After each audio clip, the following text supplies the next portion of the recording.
Morning students, last લેક્ચરમાં આપણે article 4.8 the laws of magnetostatics start કર્યું હતું અને આપણે આ ઇક્વેશન 39 સુધી ડિરાઈવ કર્યું હતું. ઇક્વેશન 39 સુધી ડિરાઈવ કર્યું હતું અને મેં તમને પ્રૂવ કરાવ્યું હતું કે આ જે ફર્સ્ટ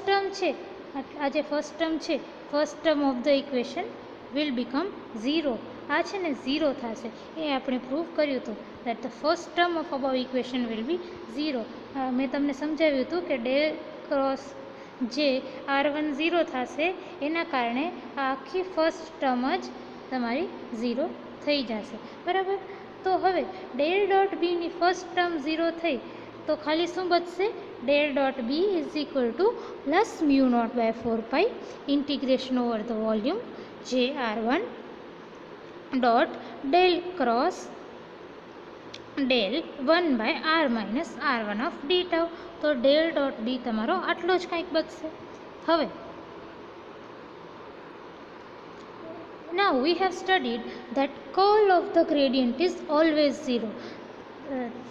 તો ગ્રેડિયન્ટ શું હોય? કોઈ પણ સ્કેલર ફીલ્ડ ફાઈ હોય એનો તમે ગ્રેડિયન્ટ લખો એટલે શું લખો? Del phi. Del phi is called the gradient of phi. બરાબર. અને કર્લ એટલે શું?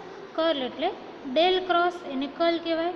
તો આપણે એક લો છે મેથેમેટિકલ ફિઝિક્સમાં કે curl of gradient is always 0. એટલે કર્લ ઓફ ગ્રેડિયન્ટ જેને આપણે ડેલ ક્રોસ ડેલ ફાઈ વડે દર્શાવીએ એ હંમેશા 0 હોય. આ યાદ રાખજો. તમને આગળ થર્ડ યરમાં પણ મેથેમેટિકલ ફિઝિક્સમાં બહુ કામ આવશે.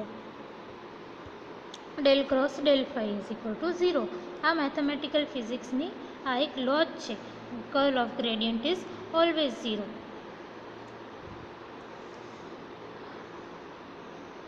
હવે આ સેકન્ડ ટર્મ ડેલ ડોટ બીની સેકન્ડ ટર્મ ઉપર ધ્યાન આપો, સ્પેશિયલી આટલા ભાગ ઉપર. Del cross del 1 by R minus R1.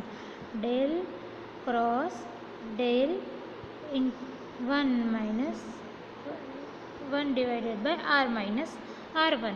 તો આ જે છે એ ડેલ ક્રોસ ડેલ ફાઈ જેવું કંઈક લાગે છે તમને? જો ડેલ ક્રોસ ડેલ છે બંનેમાં, અને આ જે છે ફાઈની જગ્યાએ આ 1 by R minus R1 substitute કરી દો તો તમારો આ જે ટર્મ છે, આ વાળી term A curl of gradient જેવી જ થઈ ગઈ. અને તમને મેં હમણાં જ એક લો કીધી કે curl of gradient is always 0.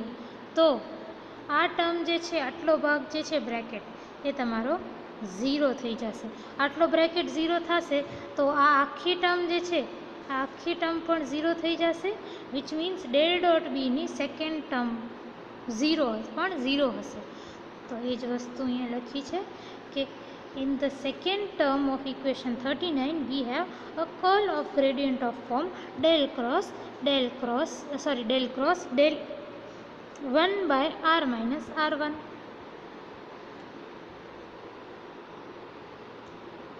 Equation 39ના સેકન્ડ ટર્મમાં મેં તમને બતાડ્યું કે આ જે del cross del into 1 by R minus R1 જે છે એ કર્લ ઓફ ધ ગ્રેડિયન્ટ છે, ડેલ ક્રોસ ડેલ ફાઈના ફોર્મમાં છે, એટલે એ 0 થઈ જશે.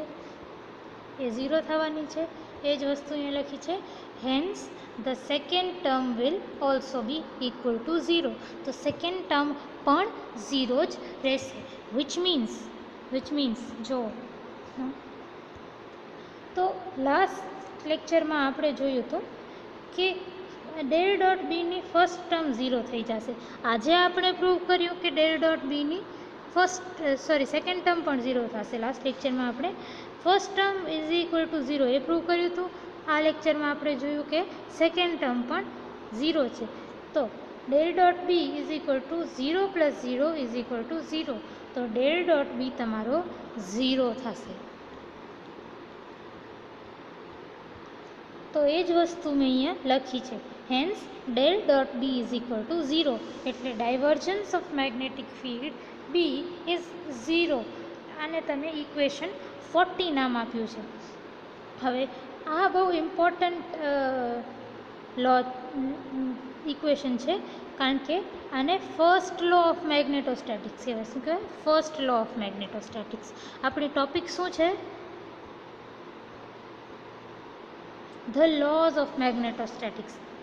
લોઝ ઓફ મેગ્નેટોસ્ટેટિક્સ છે ને, આપણે આર્ટિકલ 2.8 ટોપિક જ લોઝ ઓફ મેગ્નેટોસ્ટેટિક્સ છે. હવે ટુ લોઝ ઓફ મેગ્નેટોસ્ટેટિક્સ હોય, ફર્સ્ટ લો ઓફ મેગ્નેટોસ્ટેટિક અને સેકન્ડ લો ઓફ મેગ્નેટોસ્ટેટિક્સ. એમાંથી બે લોઝ ઓફ મેગ્નેટોસ્ટેટિક્સમાંથી ફર્સ્ટ લો ઓફ મેગ્નેટોસ્ટેટિક્સ આપણે ડિરાઈવ કરીએ. This is the first law of magnetostatics. તમને આ વસ્તુ 1 માર્કરમાં પૂછી શકે. એવી રીતે પૂછી શકે કે state the laws of magnetostatics. એમાં તમને બંને લો લખવાની, બીજી હું તમને ભણાવીશ હમણાં. તમને એમ પૂછે state first law of magnetostatics, તો આ ઇક્વેશન લખવાની. હવે કોઈ પણ ફિલ્ડ હોય, કોઈ પણ ટાઈપની ફિલ્ડ હોય, ધારો કે ફિલ્ડને હું એ વડે દર્શાવું છું, તો અગર કોઈ પણ ફિલ્ડનો ડાયવર્જન્સ 0 હોય ને, ડાયવર્જન્સ એટલે ડેલ ડોટ, બરાબર? કોઈ પણ ફિલ્ડનો ડાયવર્જન્સ 0 હોય તો એ ફિલ્ડને સોલિનોઇડલ ફિલ્ડ કહેવાય. આ યાદ રાખજો કે કોઈ પણ ફિલ્ડનો અગર ડાયવર્જન્સ 0 હોય તો એ ફિલ્ડને સોલિનોઇડલ ફિલ્ડ કહેવાય ઇંગ્લિશમાં. અને કોઈ પણ ફિલ્ડનો અગર કર્લ 0 હોય, કર્લને આપણે ડેલ ક્રોસ આ રીતે દર્શાવીએ. કોઈ પણ ફિલ્ડનો કર્લ 0 હોય તો એ ફિલ્ડને ઇરરોટેશનલ ફિલ્ડ કહેવાય. હવે ઇક્વેશન 40 ઉપર ધ્યાન આપો. તો આપણી ફિલ્ડ કઈ છે આ કેસમાં? મેગ્નેટિક ફિલ્ડ છે. ફિલ્ડ કઈ છે આપણી? Magnetic field. હવે મેગ્નેટિક ફિલ્ડનું ડાયવર્જન્સ 0 છે. જો મેગ્નેટિક ફિલ્ડનું ડાયવર્જન્સ 0 છે.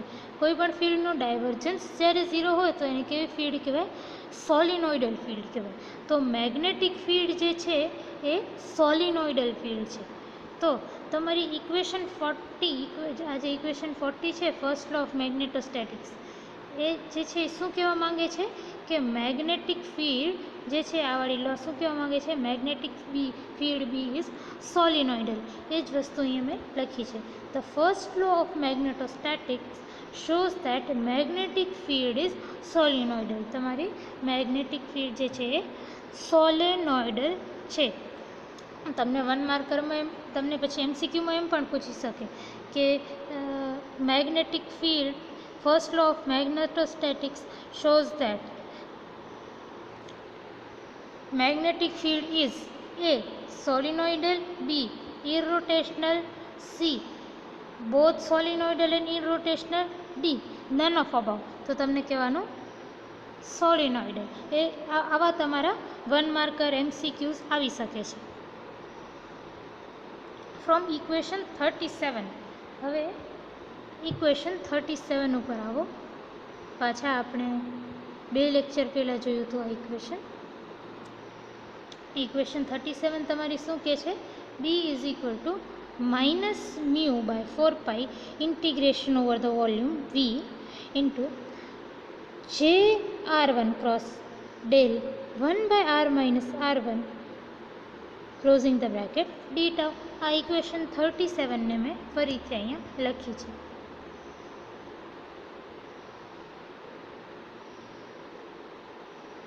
B is equal to -μ0/4π integration over V JR1 cross del 1/r - r1 d tau.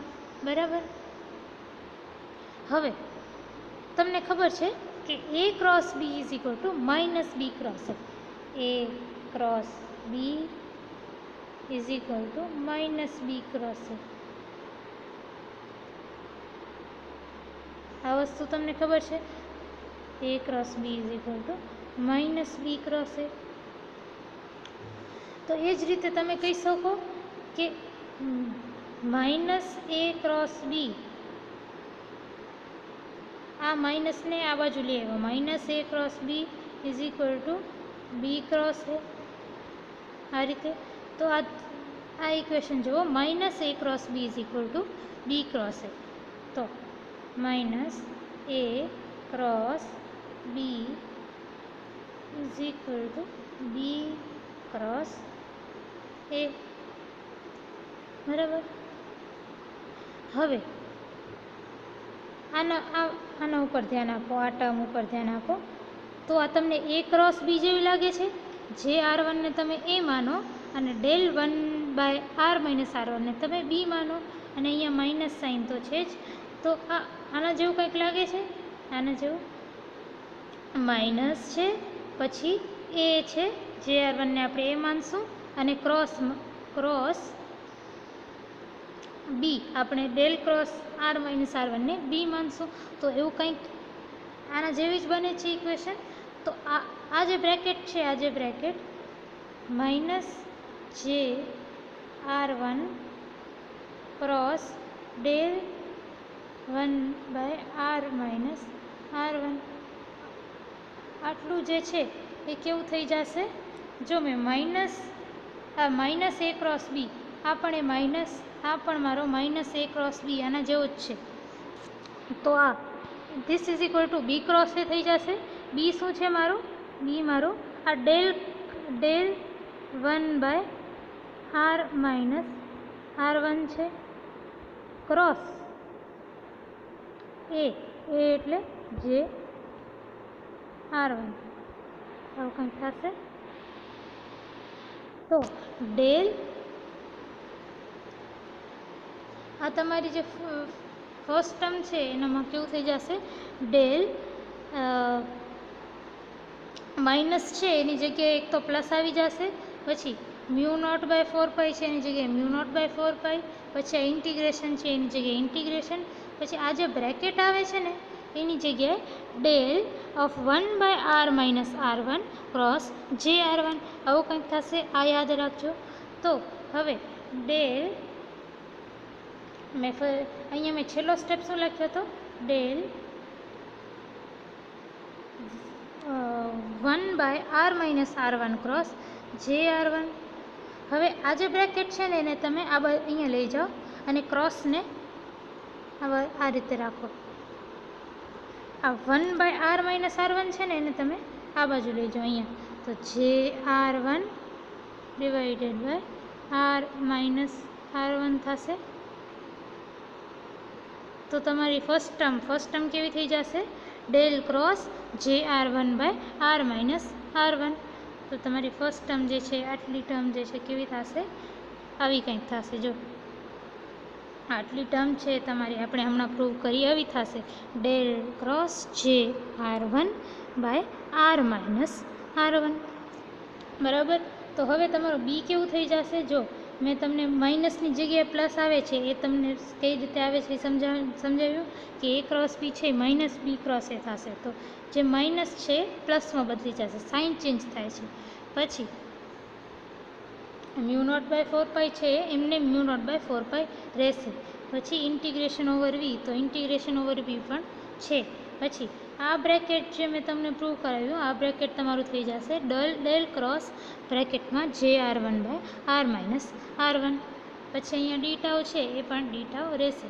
તો તમારી બીની વેલ્યુ શું થઈ જશે? B is equal to μ0/4π integration over the volume v del cross j r1/r-r1 bracket close D tau.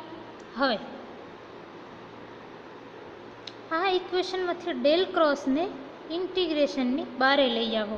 તો તમારી ઇક્વેશનમાં જો આ ડેલ ક્રોસને ઇન્ટિગ્રેશનની બારે લઈ આવે તો બચ્યું શું ઇન્ટિગ્રેશનમાં? ખાલી જે r1 d tau by r-r1, એટલું જ બચ્યું મારા ઇક્વેશનમાં. બરાબર. તો બીની વેલ્યુ કેવી થશે? B is equal to plus μ0/4π plus μ0/4π. હવે ડેલ ક્રોસને ઇન્ટિગ્રેશનની બહાર લઈ આવી, પછી integration over the volume integration. પછી શું બચ્યું છે અંદર? J r1 d tau by r-r1, integration of જે r1 d tau by r-r1. તો આને તમારે ઇક્વેશન 41 કહો. ઇક્વેશન 41 કહે છે કે b is equal to μ0/4π del cross j r1 by r-r1 of D tau.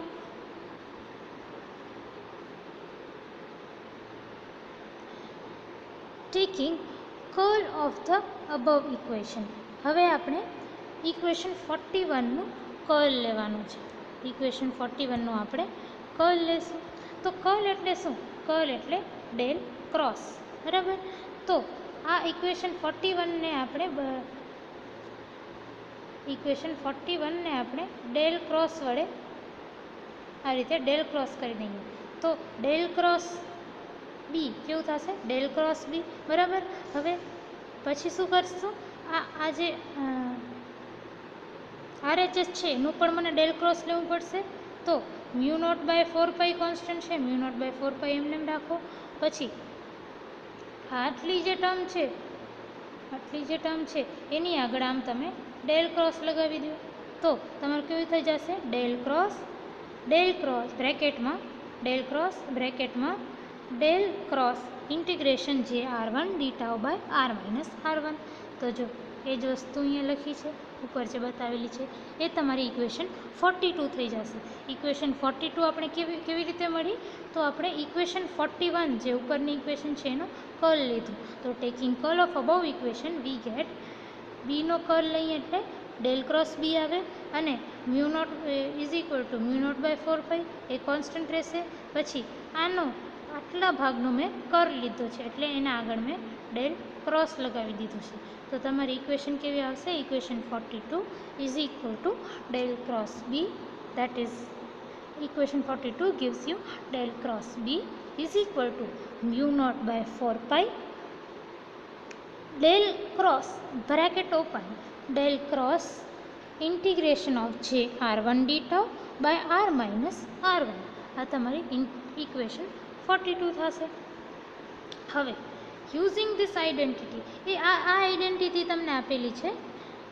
Del cross a is equal to del into del dot a minus del square a. તો આ identity તમને વાપરવાની છે equation 42માં. કઈ રીતે વાપરશો? તો જો આ જે છે ડેલ ક્રોસ એ ઉપર ધ્યાન આપો અને આટલા ભાગ ઉપર ધ્યાન આપો. તો આ તમારો ડેલ ક્રોસ અગર આને એ માનતા હો તો આ પણ તમારો ડેલ ક્રોસ એ આના જેવું ઇક્વેશન થાય છે. તો આ જે આટલો જે ભાગ છે ને એને હું આ આઈડેન્ટિટી વડે એક્સપાન્ડ કરીશ, બરાબર. તો આપણે અગર આ આઈડેન્ટિટીને આ કેસમાં વાપરતા હોઈએ તો તમારો એ કયો છે? આટલો છે. આ ડેલ ક્રોસ આટલો જે બચ્યું એ છે. તો તમારું a is nothing but integration of jr1 dτ/r-r1. આ તમારું એ છે, આટલું ધ્યાનમાં રાખજો. તો હવે તમારું ડેલ ક્રોસ બી કેવું થશે એ જુઓ. એ આટલું છે એ ધ્યાન રાખજો. એ આટલું છે એ ધ્યાનમાં રાખજો. હવે ડેલ ક્રોસ બી કેવું થશે? μ0/4π એમને રહેશે μ0/4π.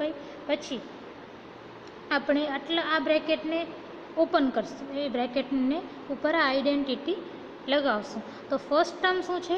ડેલ ઇન્ટુ ડેલ ડોટ એ. તો ડેલ ઇન્ટુ ડેલ ડોટ એ અને કઈ રીતે લખાશે? ડેલ ઇન્ટુ ડેલ ડોટ એ શું છે? ઇન્ટિગ્રેશન ઓફ jr1/r-r1 dτ, બરાબર. તો તમારી ફર્સ્ટ ટર્મ કેવી થશે? ડેલ ઇન્ટુ અને આ બ્રેકેટ ક્લોઝ, બરાબર. Del into del dot integration of jr1 dτ/r-r1. તો એ જ વસ્તુ અહીંયા લખી છે, del into del dot integration of jr1/r-r1 of dτ, બરાબર. હવે સેકન્ડ ટર્મ જોવાની છે. સેકન્ડ ટર્મમાં અહીંયા માઇનસ છે, તો પહેલાં તો એ માઇનસ આવી જશે.